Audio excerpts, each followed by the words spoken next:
Hello and welcome to Rathods IAS Academy. Today in this session, we are going to see very important articles that appear in our today's newspaper. So let's get started with our discussion, guys. First of all, let us see the important topics of the day. The first topic it is about E20 transition, fuel or debate. So this article is talking about E20. So here you have to know about what is E20, what are the advantages of E20 and what are the challenges we are going to face related to this E20. And this topic is very important from your environment and ecology from GS paper 3. And this time you may get a question on this E20 in prelims. And even it is a potential mains based topic also, guys. And next topic is 8% killed and 15 injured as heavy rainfall triggers landslides in Nagaland town. So here you have to know about facts related to this landslides. And this topic you will read in your geography and as well as in environment and also in your disaster management. So here you may get a question on this landslides from GS paper 3 under disaster management. Because in the recent past we had lots of articles related to this landslides. Our next topic is Murmu embarks on 3-nation Europe tour to deepen ties. Our president, she is going to visit 3 European countries. You have to see which are those countries and you have to see why we have to improve relations with European countries. Okay. Our next topic is the materials and methods that made the Vikram 1 launch unique. So here you have to know about one private space launch in India, that is Vikram 1. And this is one of the important achievement of private sector in space. Here you may get a question on this Vikram 1 and it is launched by one private space company called as Skyroot. It is of Hyderabad based. So here you may get a question on Vikram 1 or Skyroot. And next topic is maturing approach. India needs to use market access in the UK to raise its market share. As you all know that recently India signed CETA, Comprehensive Economic Trade Agreement, and as well as DCC with UK. The same thing which is said in this article once again. Here you have to know about India-UK relations. This topic is important from economy and as well as from international relations from GS paper 2. Our next topic is the stark reality of missing jobs for India's Gen Z. As you all know that in India the major problem is unemployment. Despite of completion of graduation or high degree courses also, many people they are not able to get jobs according to their education. So here this article is talking about what are the main reasons for not getting employment and what can be done. And this article also gave some recent data related to India's unemployment. Okay, so this is important from your governance point of view. All these are the articles now we are going to see. Okay, now read out this title, guys. The E20 transition fuel for debate. So first of all, tell me what is E20? 20% ethanol plus 80% of petrol. It is nothing but ethanol blended petrol. Okay, why we are adding 20% of ethanol in petrol? What are the advantages of adding this? Complete combustion of petrol will happen so that there will be reduced emissions into atmosphere. We can reduce environment pollution. And next, if you take 100 ml, 20 ml will be ethanol. And this ethanol is made in India. Because of this, what happened? We can reduce our import of crude oil from other country. If you are reducing our import, obviously whatever the thing that will pay will be reduced. So overall trade deficit will be reduced. And as you all know that because of geopolitics, what is happening in this West Asia war? Because of that there is increased fuel prices in the market. We can also control to some extent the prices of fuel in the market if you are mixing this petrol with ethanol. And next advantage, come on think, ethanol is prepared from food materials so that we can also reduce food wastage in our country. Next, we can create more employment opportunities by creating more ethanol related plants and that will boost our economy. So we are having lots of advantages of ethanol blended petrol. Okay, why now the debate is going on? Because of challenges, right? Because of these challenges, now the debates are going on. So now you guys tell me, what are the challenges you are facing related to this E20? Is that E20 fuel can be used in all vehicles? We need fuel flex vehicles. That is the first challenge. Next, local. Okay, it is also having low calorific value compared to that of petrol. That is also one challenge. And recently we discussed that there will be reduced mileage of 3 to 5% if you are using this ethanol blended petrol. Can you recall that article? I think last week we discussed that article. There is reduced mileage by 3 to 5%. And next, any other disadvantages? Do we have the technology of production of ethanol? Normally, ethanol is an example of biofuel, and we have different generations, generation 1, 2, 3 and 4. Generation 1 technology is present in India, but 2 and 3 technology is not available in India. So, technology is also a big problem in our country to produce this ethanol. And even if you want to set up an ethanol plant, do you know how much rough estimation of that plant? It will be around 100 crore rupees we need to start a plant of ethanol. Okay. So, it is like a huge investment for the startups or entrepreneurs. Because of this, will anyone come forward to establish this kind of huge, heavy investment related plans? Very, very less. Because of all these things, now this E20 is in debate. Clear? So if UPSC wants to ask a question on this in prelims, how it can ask? Consider the following statements regarding E20.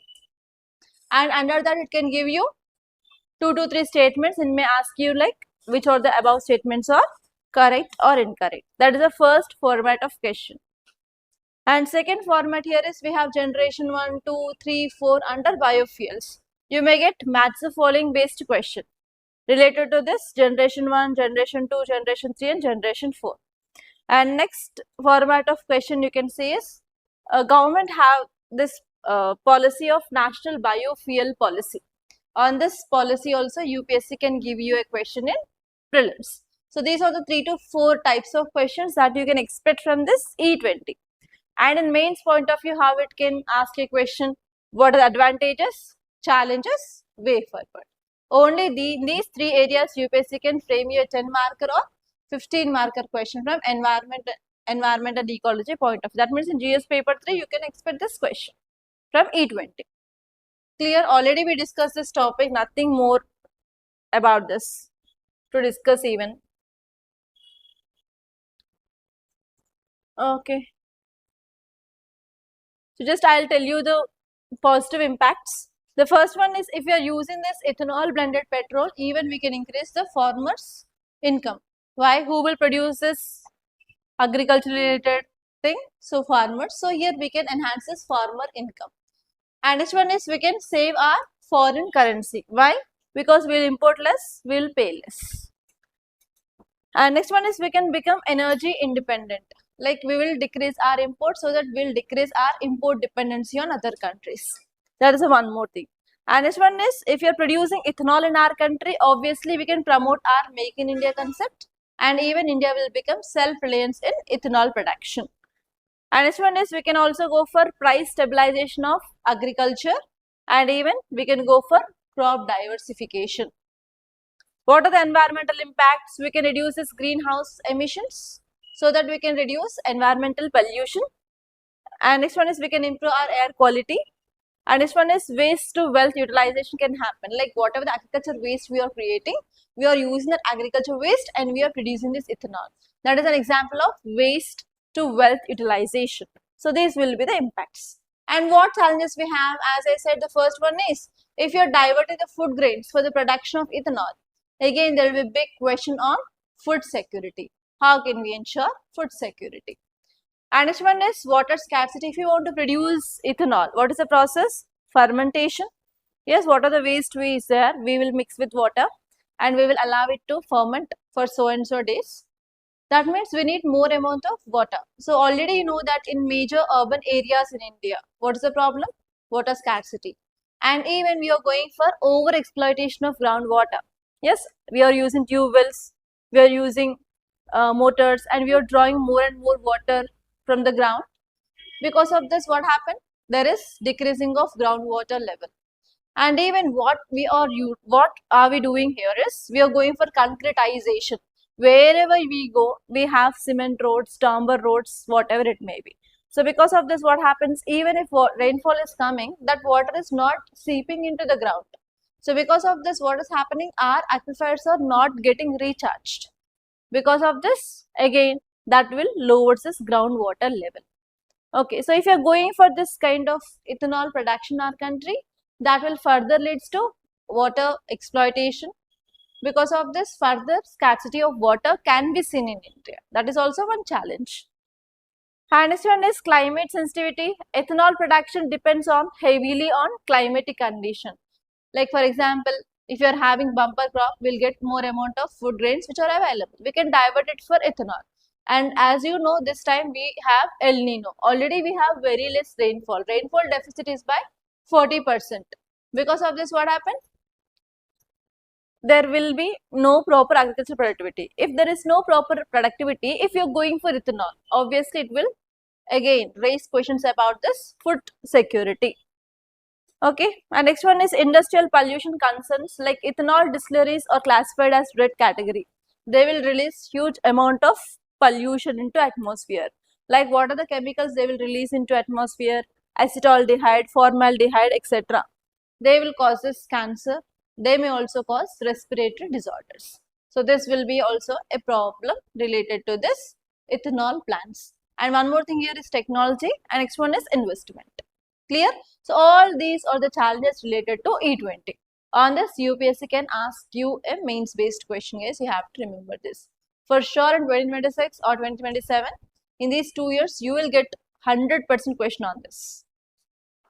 Okay, see this next article, guys. 8 persons killed and 15 injured as heavy rainfall triggers landslides in Nagaland town. If you are aware, on Saturday, IMD gave red alert for around 22 states. Red alert. Red alert means, normally do you know the colors of alerts of IMD? Green alert, yellow alert, orange alert and red alert. We have 4 codes. And on these codes, I think UPSC gave a question in mains.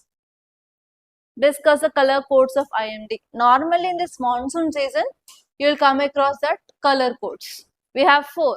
One is green, second one is yellow, third one is orange, fourth one is red. Green means nothing but normal, safe. Yellow is light rainfall. Orange is heavy to moderate to medium rainfall, but red is heavy rainfall. So here recently IMD gave red alert for 22 states. In that 22 states, Telangana is not there and AP is not there. We are safe. But other states, they have this red alert. So if red alert means, obviously they'll get heavy rainfall. Normally in this Himalayan states, if there is heavy rainfall, what will be the problem? Himalayas, Purvanchal region, right? So these are Himalayan states, these are northeastern states. If there is heavy rainfall in this region, what happens? What will be the problem? Landslides. Why? This water will be mixed with soil and this soil will become slurry now because it is saturated with water, and on the slopes, this will comes down. And as you know that Himalayan region is highly unstable region. Why unstable? Because this Himalayas mainly formed by plate movements. Yes, in geography we'll come across this point. Himalayas are mainly formed by this plate movements. I'll give you a small example. Let us consider this is a plate, plate 1, and this is plate 2. Whenever these two plates are moving together towards each other, whatever the sediments which are there, they will rise. The simple example here is you can take the doormat and you can apply pressure on 2 sides. If you are bringing these 2 sides together, what happen? It will form like this. Did you did this kind of experiment? Did you play it like this? So that is the same phenomena that led to the formation of this Himalayas. And even today also this Indian plate is moving towards northwards. Because of this, even today there is increased height of Himalayas, and this is like very unstable region where we can see earthquakes and landslides frequently. During this monsoon, this is the common thing that we'll see in this Himalayan states, landslides. Even in northeastern part also we can see this landslides. Because of this landslides, many people died. So here what exactly you have to know is, what is this landslide? What are the causes of this landslide? What is the impact of this landslide? Next one is measures. What are the measures to be taken to control this landslides? In UPSC, in your geography, you have this topic of landslides, and even in environment, you have this topic of landslides, and even in your disaster management, you have this topic of landslides. Okay, how UPSC can ask a question? What is a landslide? What are the causes? And suggest some measures. And if this landslide is frequently seen in news, if in case before your mains, that means normally between your prelims and between your mains, you will be having around 3 months of time. In that 3 months, if you get like 4 to 5 articles related to landslides, means for sure you will get a case study on that. How this case study will be like, you are a district collector and your district is having this problem of landslides. Frequently the landslides are happening in your district. Because of this, many people, they lost their life and as well as economic opportunities and livelihood. They will create a situation because of irregular mining, because of deforestation, or because of shifting cultivation. They'll give some issues in that case study, and they will ask you to identify ethical dilemma. They may ask you about what are the options which are present before you, evaluate the options, or what steps you will take to control this landslides. In that way, UPSC can frame you a case study in GS paper 4 under ethics. It will be for how many marks? 20 marks.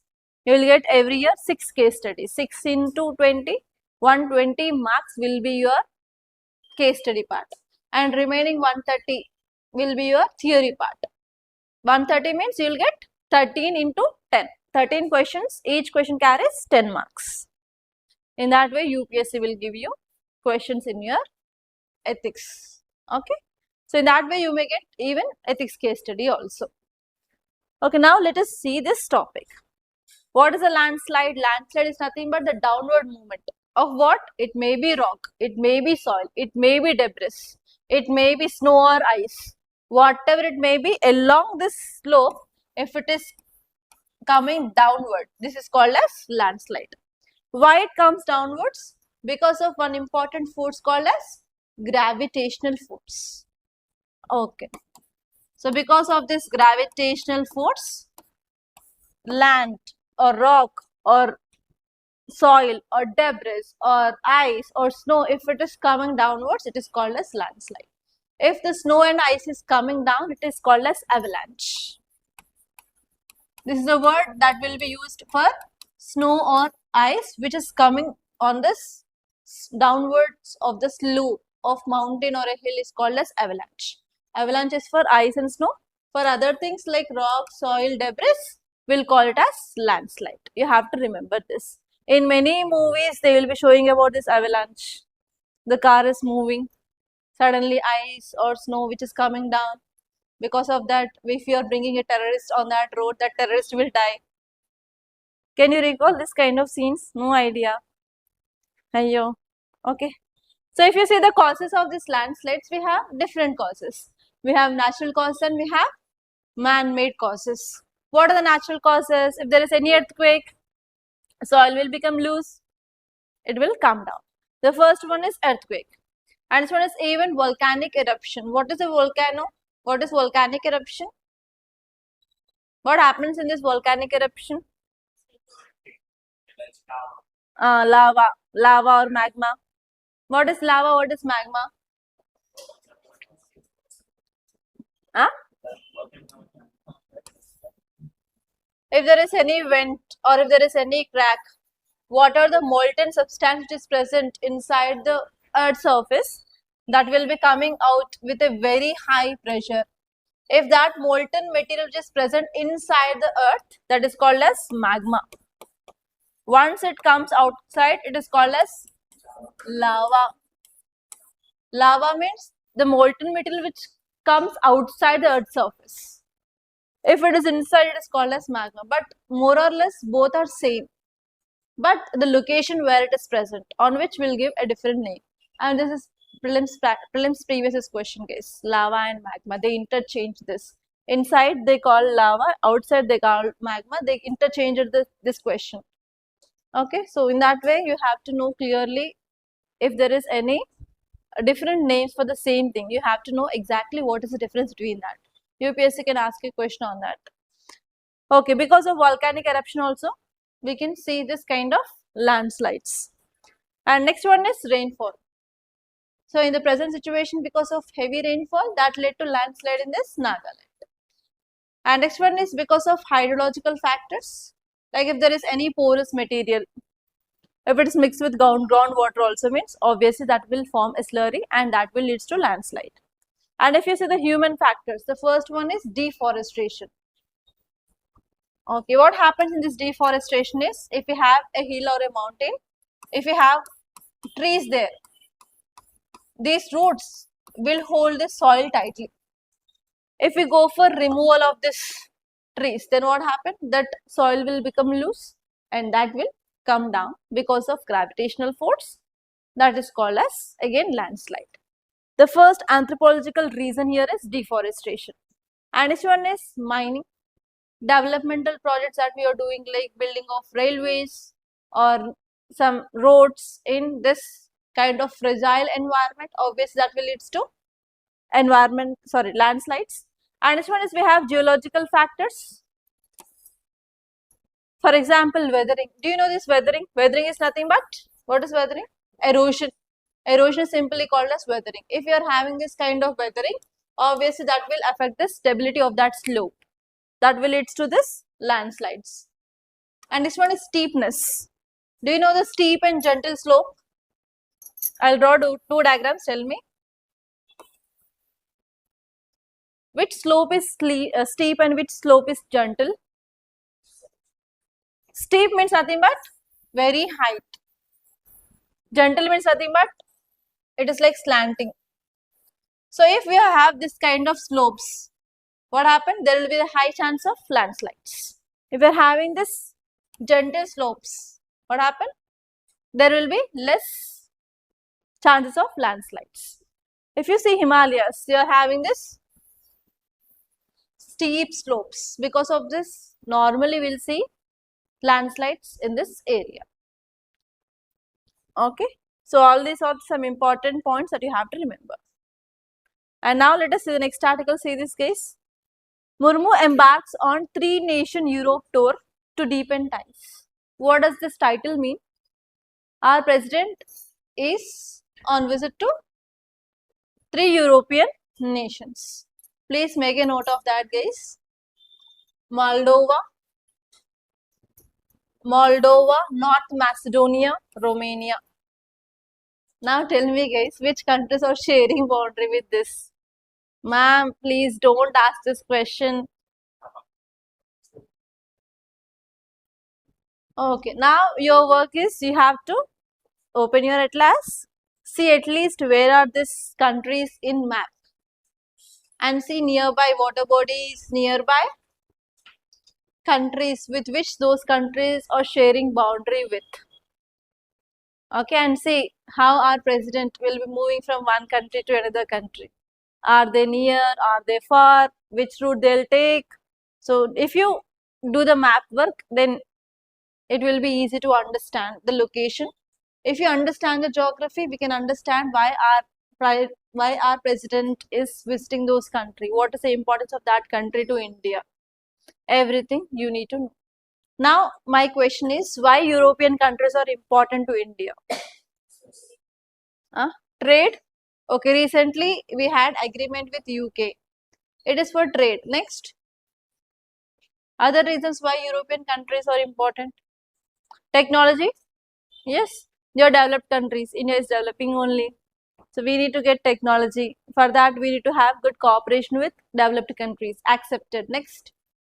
For economy, for technology. Next. Yeah, culture ties.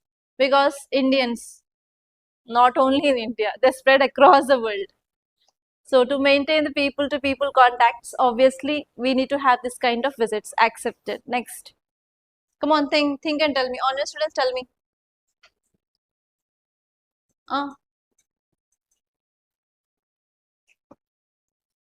Okay, now let us see here. This article is saying that our president is going to visit Moldova, North Macedonia and Romania to deepen ties. And we are focusing on 3 areas. First one is to improve trade. Second one is technology. And third one is people-to-people ties. Okay, trade. If you are having access to different international markets, obviously we can produce more. We can export to that countries so that we can create employment opportunities in our country. Yes, we can do trade with other countries so that we can attract foreign currency into our country and we can maintain good reserves so that investor confidence will be improved. So other country people will invest in our country. That will lead to increased FDI and FPI. That will lead to overall economic stability of our country, right?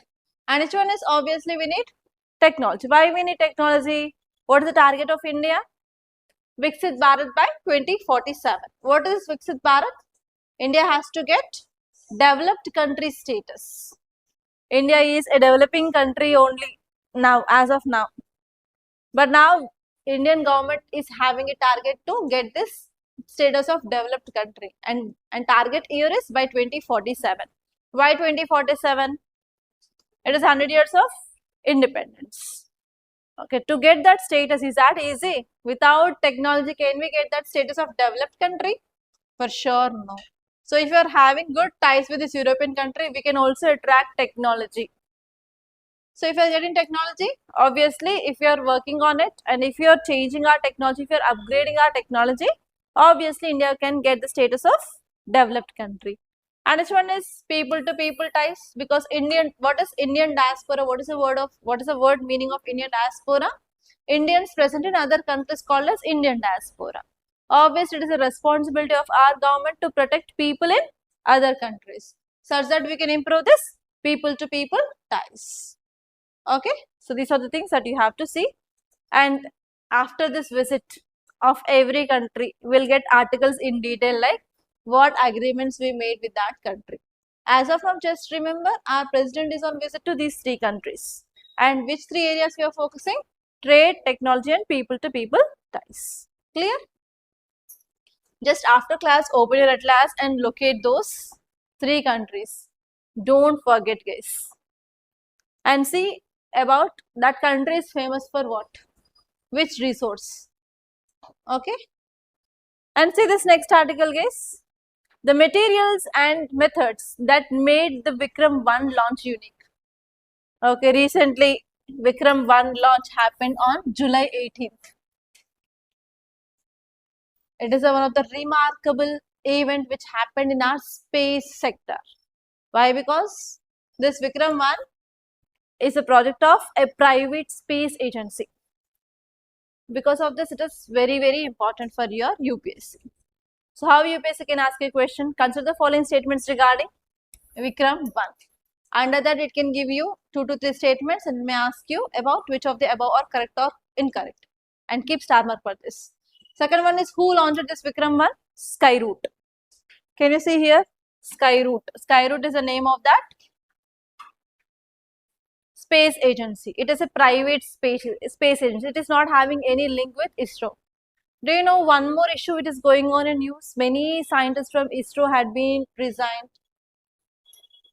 Have you seen these headlines? Why? What is the reason? If this is success, what happened? Obviously, many private space companies can be established in our country. And actually, this is mainly who worked for this? Retired people of ISRO did this project. Retired scientists of ISRO, they did this project and they launched this successfully. That means, can you think there will be a space, there will be a future for private space centers in our country? For sure is. So if they're resigning that ISRO and if they're coming outside and if they're getting jobs in this kind of private space agencies, what about their future? Their future will be bright. Why? Because in private they'll be getting more salary or less salary? More salary, no? That is the reason why many scientists here are resigning in this ISRO and they are coming outside, either to start their own startups or to work in this kind of private space agencies. Okay, now tell me guys, is that good for our country if this scientist are resigning from ISRO? Obviously, it will be having impact. Why? Because it is my own opinion I want to share here. Recently, I saw many debates related to this people who are resigning from this ISRO, and in that debates, I find one negative point, and I thought that yes, it may happen. Recently, in the last year, we have PSLV launches. In the row, I think 3 launches had been failed. With this team of specialist scientists, if we lost that kind of 3 missions in a line, means in future what will be the impact on our space related studies? Obviously, it will be having impact. In future, we are going to have ambitious missions, like we have Chandrayaan 4, Chandrayaan 5, and we have Gaganyaan. So what happens if this kind of senior scientists, if they are resigning from ISRO, what will be the impact on our future missions? Obviously, it will be having impact.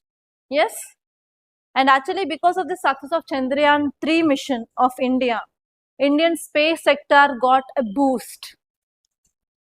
But because of this resigning of the scientist, obviously it will be having impact on the future missions of ISRO, guys.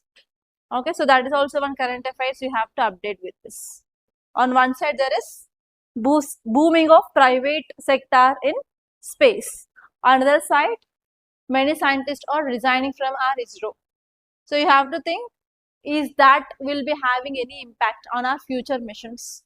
On this way, analytically, UPSC may ask you a question in mains, not in prelims but mains. Okay, think on that way. So how UPSC can give you a question on Vikram 1? There is a possible question, and second one is on Skyroot. It may ask a question, and the name of that launching of Vikram 1 mission is called as Agaman. Please make a note of that. Recently, Agaman is in news. It is related to ABCD options, is a possible question. Okay, Agaman, AAGAMAN. Please make a note and keep star mark. Agaman mission.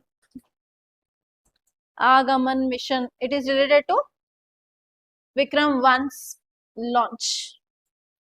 Agaman related to Vikram 1 launch. And next point you have to make a notice. India is a third country. India is the third country after US and China. Till now in space, everywhere we studied, India has fourth place, right? But now it is third. Because of this, UPSC can ask a question on this. Write down, India is third country after US and China. India is third country after US and China, where private industry can launch.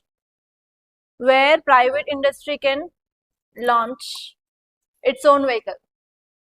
Where private industry can launch its own vehicle. Private industry can launch its own vehicle.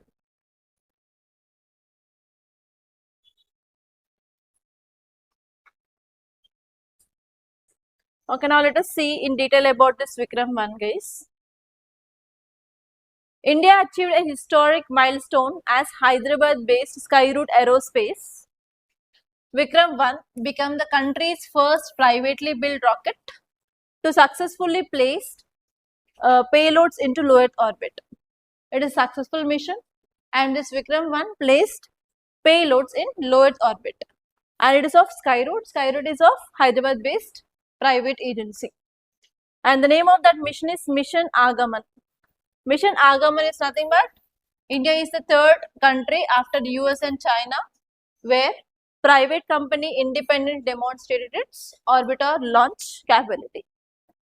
And next important point you have to remember is, because of the successful launch, now India's commercial space ecosystem is going to boom. That is nothing but the private sector, they are going to launch vehicles. And as you all know that India can launch payloads into orbits at a very less cost compared to that of other countries. So if other countries wants to launch this kind of satellites, they can approach now not only ISRO, private sector companies, and they can go for launching of their satellites. That is nothing but commercial satellite launch. And if you see the facts related to this Vikram 1, it is 22 meter and it has 3-stage orbital launch and successfully launched its vehicle from Satish Dhawan Space Center, which is located in Sriharikota. And this mission is called as Agaman. Agaman means nothing but arrival. Okay, the typical features is 3 stages, I guess. 4. 3 solid series. Okay, just I'll check it once. So here check it once whether Vikram 1 is 3-stage or 4-staged. And next one here is its capacity is it can carry 350 kgs of payloads. Satellite which is of 350 kgs it can take away and it can place in low Earth orbit. Okay, and next one is this rocket built using all carbon composite structure with 3D printed engines, and it also have boosters and it has indigenous propulsion system. So you'll study about every detail about this rocket in your science and technology class, and sir will be showing 3D images also in the class, and he'll show the images and he'll show the videos so that you can understand how this rocket actually works. The rocket works on which principle? Rocket works on which principle? Newton's? What is Newton's third law? Every action has equal and negative reaction, equal and opposite reaction, right? So, okay, so for that we need boosters. Boosters, you know these boosters? What are these boosters? This will be rocket, right? Normally this will be rocket. Here we can see small rocket like structures. These are strap-on boosters. If we have that kind of boosters, the thrust will be more. The amount of heat it will be released will be more, so that it will move with a very high speed. So those are called as strap-on boosters. They will be present at the side and at the end. Okay, so if you see whenever the rocket launch, you will see that kind of boosters. It will be not present on all rocket launch vehicles. Only some will be having that. And if they are having this kind of boosters, obviously the speed will be more. Okay, see this. What is the significance of this launch? It will strengthen our commercial space ecosystem. Next one is it will boost our space reforms. Okay, see this article, guys. Here on the title, maturing approach, India needs to use market access in the UK to raise its market share. What does it mean? It is talking about India-UK agreement or not. Recently, which agreement signed between India and UK? India-UK Comprehensive Trade Partnership Agreement. Okay, what it says according to that agreement? 99% of Indian goods will be tariff free, and in return, India will be also providing tariff free on this UK goods in a phased manner, phase wise. Okay, and one more important point in this agreement is DCC. What is the full form of DCC? Double Contribution Convention. What is this Double Contribution Convention? Indian workers who went to UK no need to pay social security contributions in UK. If they are paying in India, it's okay. For how many years? For 5 years. If they are staying more than 5 years, they have to pay social security contributions in UK. So this article is saying that the major problem we are facing here is to make our products reach international markets. So when our products will reach international market, if you are having good relations with that country, and if you have signed this kind of any agreement, for example, CETA or CEPA or free trade agreements, if you are signing this kind of agreements, then only Indian goods will reach this international market. So whenever Indian goods are reaching this international market, what happens? Indian products will be competitive in other markets. Obviously, that will lead to increased production in our country. So this article is saying the same thing here. So India has historically underutilized several trade agreements because of low awareness and cumbersome administration and high compliance cost. As you all know that India is the largest populous country in the world and we have each and every type of industry in our country. So even though whatever the agreements we made with other countries, so far India didn't utilize that kind of agreements. Because of this underutilization of agreements, what happened? Our products, they didn't reach the other countries and there is no proper demand for Indian products in other countries. But which country utilizes this opportunity more? China. Because of that only, where we go, everywhere we'll get this China products. Because of that, what happened? China's economic growth happened very rapidly. Yes, because of this awareness problem, because of this administration problem in our country, because of this complaints cost. Here what happened? We have faced this trade deficit. What is this trade deficit? We are importing more, we are exporting less. That is called as trade deficit. If we had utilized these agreements properly, India would be a trade surplus country. That is the idea of this article. So even though what are the agreements if we have signed with in the recent past, with which countries we had signed? With New Zealand, with Australia, with UK. So we have to utilize this kind of agreements so that what happened? Our MSMEs. MSMEs means micro, small and medium enterprises will boom in our country. That is about this article. And next important point, they are saying that we have to go for export diversification. What is meaning of export diversification? If you see India is sharing boundary with Pakistan, Afghanistan, Nepal, Bhutan, Bangladesh, Myanmar. If you are exporting only to these countries, is that enough? Can we boost our economy?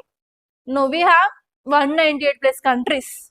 So we have to go for export diversification. That means we have to export to wide range of countries rather than exporting only to limited number of countries. That's the point which mainly said here. If you are exporting to wide range of countries, what happened? From that countries also we can attract investment. The major problem in our country is we are not attracting proper investment. Why we are not attracting? We are confined to only limited countries only related to our exports. So if you are going for diversification of our exports, from that so and so group of countries will get investments. If you are getting investments, obviously we can go for development in our country. Okay, so that is the point which mainly said here. And even we can get technology transfer from other countries and we can make our industrial ecosystem robust, more advanced, and we can make our industrial products competitive with other country products. For example, at this design level or technology level or final outcome level, whatever it may be, we can beat other countries also. So for that reason, we should not limit our exports to only the limited group of countries. We have to go for other areas. So only this area is important that you have to read. That's it, nothing more than that. So this is this article. So this article is saying that we signed many agreements with other countries, but because of awareness problem, because of administration, because of logistic cost, whatever it may be, we didn't use that agreements. So if once we use that agreements at a full potential, we can boost our MSME sector and we can go for export diversification. We can attract more investments and we can make our technology. We can also get technology transfer can happen, and that will lead to boosting of our industrial ecosystem, and that will make our goods competitive. This is the idea of this article. Clear? Nothing more than this. Okay, now let us see the next article. Look at this. The stark reality of missing jobs for India's Gen Z. Now tell me guys, what is this article talking about? Unemployment. Why unemployment? So here this article is saying that India is having the one of the world's largest youth population. You have to make note of this data. Write down, guys. India has, can you see this? India has one of the world's largest youth population.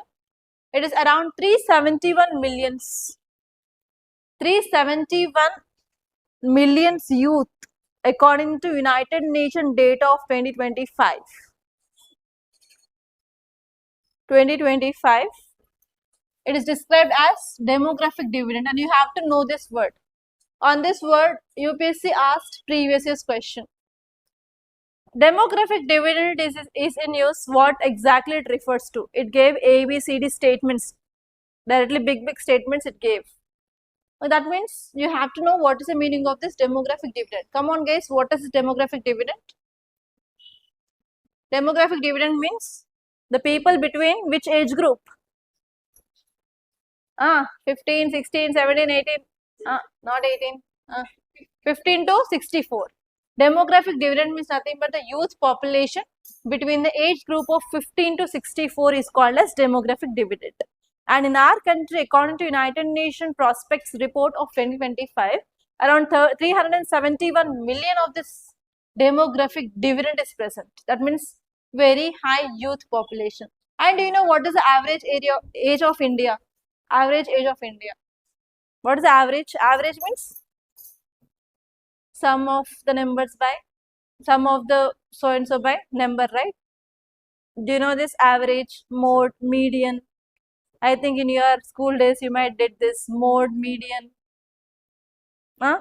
Average 13.5. Average, average not 39. Come on, think. Not 17 also.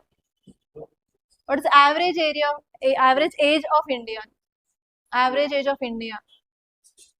Not 16, it is around 27 or 28. 27 to 28 is the average age of India. That means India is a very youth related or youth dominant country in the world. But what is the problem we are facing? Youth is not having skill and youth is not getting proper employment. That is a major problem which is faced by this Gen Z. Okay, now let us see in detail, guys. This article is saying that India's much celebrated demographic dividend is turning into a demographic time bomb. You have to use this kind of words in your answers, either in introduction or either in conclusion. It is also called as demographic disaster. One more word you can use is demographic disaster. What is meaning of disaster? Is that a good or negative word? It is a negative word. So here we are enjoying this demographic dividend. But if our youth is not having proper skill, if they are not getting proper employment opportunities, what happen? There will be increased crime rate. Yes or no? If they won't get the proper job after graduation, they will get habituated to alcohol, habituated to smoking, habituated to drugs, and they will attracted easily towards this Naxalism or terrorism. What happened? They will try to blast bombs. They may act as sleeper cells. Do you know the sleeper cells? What? Sleeper cells? No idea. Won't you see movies? Have you seen this Tupaki movie? In that Tupaki movie, they will show clearly about the sleeper cells. Just watch Vijay's movie, Tupaki. Which movie? So if you watch that kind of movies, at least you'll get some knowledge. You won't see movies which are important, but irrelevant movies you'll see. I know, serials, web series. Okay, so what happens here is, if our youth is not getting proper employment opportunities, proper skills, then what happens? They will be attracted towards the negative things. That is called as demographic disaster or demographic time bomb. Okay, now this article is saying that education is not producing employable skills while job market is being disrupted by technology. Now we are using AI, machine learning, we have robots everywhere. So because of this, what are the skills we are getting through our graduation that is not perfectly aligned with what exactly the industries need? Because of this, what is happening? Employment is disrupted in our country because of technological advancements. Now, the stark reality which mainly said here in this article is around 800 million people, they are under 35 years of age. And it is one of the world's largest youth population.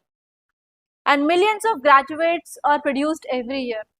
On average, how many people are completing that this BTech every year in India? How many? 16 lakhs. But how many are getting employment in them? 16,000. That means there is a very huge mismatch, right? So millions of graduates were produced every year, but major chunk remain unemployed or like underemployed. What is meaning of unemployment? They are not getting job. Then what is underemployment? They are completing this BTech and they are doing like watchman job. That means whatever the graduation they did, that will be not matched with their education. Reality, what exactly the job they are doing. That is called as underemployment. Now we have this problem of underemployment and as well as unemployment. 40 to 50% of engineer graduates from Indian universities have not been placed in jobs over the past decade. From last 10 years onwards, many graduates from this BTech background, they didn't get employment. Only 43% of Indian graduates are considered job ready. That means they are having the skills. After the BTech also, they have to do some courses like computer languages, Java, Python, .NET. Next, any other? C, C++. That is old, no? C, C++. Now entirely it is going on Java, .NET, Python, front end, back end. Okay, algorithms. Okay, whatever it may be, I don't know about that. So what are the causes? The first one is what are the education system we have? That is outdated education system. Like what are the books? What are the concepts? Test, labs, everything is outdated. Because of that, what are the skills we are acquiring in our school, colleges? Never be getting implemented. Even in our school days also, we have studied about lots of things about making of a cell. I did that. Making of a cell, how this electricity is produced. Did we implement it directly in our home? If we do something, hey, you girl, what are you doing? They will shout at us, no? Mama, I studied. Your study is different, home is different. If something happens in a circuit, enter, we will all go. Like that, they will not allow actually parents to do all those things. If we can't use that knowledge, what we studied in the school, in the reality or in our life, is that useful to get this kind of education by paying lakhs of rupees in the schools? That is a problem here. And next one is there is severe career awareness gap in high schools. Like 93% of students, they don't know what they'll do. Let me complete 10th class.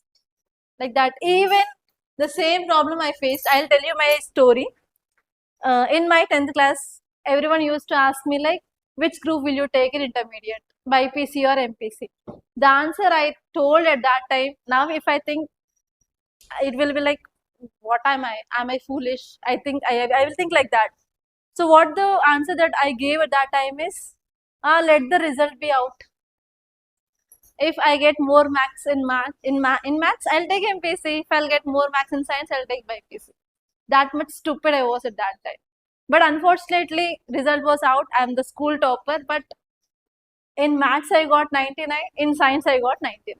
At that time, one of my cousin asked, now tell me you got 99, which group you'll take? At that time, I took 1 rupee coin and I did a toss. This was the reality. And I said, I'll take BPC. That was a story of mine. I came into this background. Now, if I think, if I did maths, I will be like man IIT and I used to have one of my startup. So like that, I will be thinking now. But everything is gone. Time flight. We cannot change anything. I cannot go back. So that was the thing. So actually the main problem here is there is no proper career awareness. Even in the school time also no one will tell about what you have to do, what are the options that you have. So which groups are there, which kind of jobs you can do. No one will tell about that. That is a major problem in our country. And next one is nowadays AI, technology disruption.